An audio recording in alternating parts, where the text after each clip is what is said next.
अस्सलाम वालेकुम व्यूअर्स, आज हम एक रेमेडी बनाएंगे जो आपके लिए बहुत बेनिफिशियल साबित होने वाली है। इसमें हम दो चीज़ों का इस्तेमाल करेंगे, जिंजर और लेमन।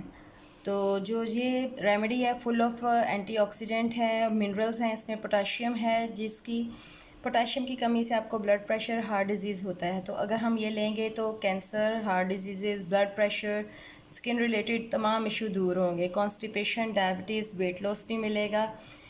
तो इसकी रेमेडी इस तरह है, हम लेंगे गर्म पानी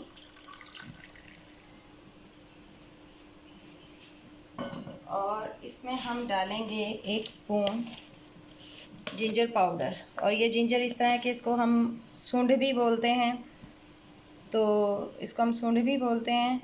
लेके ग्राइंड करवा के पिसवा लेनी है। तो इसको गर्म पानी में यूँ मिक्स कर देंगे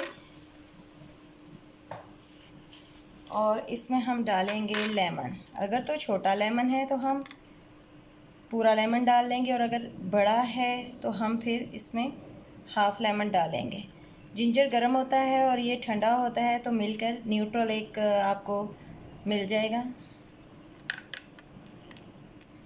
इसकी तासीर ना गर्म ना ठंडी। और ये आपने नहार मुँह लेना है, उसके आधे घंटे बाद आपने नाश्ता कर लेना है।